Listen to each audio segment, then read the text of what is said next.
Halo semuanya, kembali lagi bersama Candela Course. Kali ini kita akan membahas soal OSNK Kebumian tahun 2024. Sebelumnya, untuk kalian yang membutuhkan PDF-nya, kalian bisa DM ke Instagram Candela Course. Dan untuk yang membutuhkan rekomendasi buku, kalian bisa klik link produk yang ada di video ini. Oke, soalnya adalah sebagian besar kerusakan akibat gempa bumi disebabkan oleh gelombang, yang A gelombang mikroseismik, yang B gelombang primer, yang C gelombang permukaan, D gelombang sekunder, atau yang E gelombang makroseismik.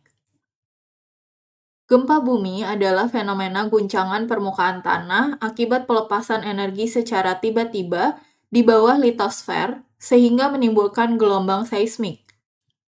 Intensitas gempa bumi bisa bermacam-macam, mulai dari gempa yang sangat lemah dan tidak dapat dirasakan, hingga gempa bumi dahsyat yang melempar benda-benda ke udara, merusak infrastruktur penting, dan menimbulkan kehancuran di seluruh kota.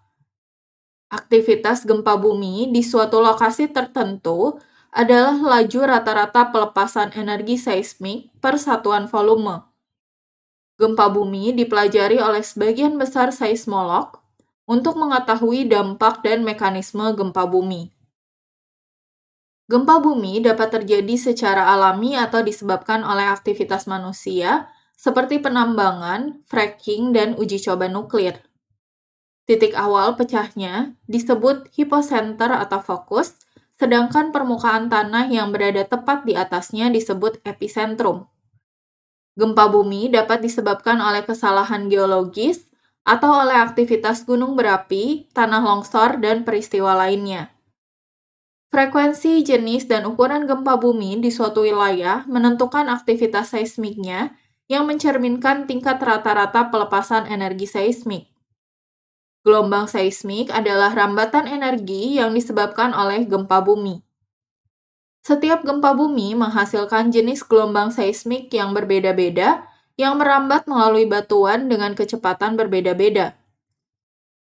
Gelombang P atau gelombang primer merupakan gelombang seismik tercepat dan pertama kali terdeteksi oleh seismograf. Gelombang P sangat penting untuk sistem peringatan dini. Gelombang P umumnya menyebabkan kerusakan yang sangat kecil atau getaran ringan yang dirasakan manusia.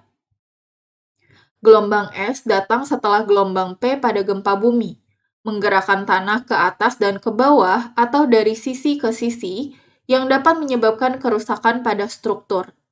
Gelombang S mempunyai amplitudo lebih besar dibandingkan gelombang P, sehingga lebih berbahaya. Pergerakan gelombang S secara lateral dapat menimbulkan efek menggelinding di sepanjang permukaan dan dapat merusak struktur bangunan. Gelombang permukaan merupakan gelombang seismik yang paling merusak saat terjadi gempa bumi. Mereka dapat melakukan perjalanan keliling dunia berkali-kali dari gempa bumi terbesar. Gelombang permukaan seringkali menjadi penyebab sebagian besar kerusakan selama gempa bumi. Gelombang permukaan dapat menyebabkan naik turunnya permukaan serta guncangan dari sisi ke sisi. Jadi, jawaban yang benar untuk soal ini adalah yang C. Sebagian besar kerusakan akibat gempa bumi disebabkan oleh gelombang permukaan. Oke, terima kasih sudah belajar bersama Candela Course. Jangan lupa untuk join member, like, share, komen, dan subscribe. Semangat!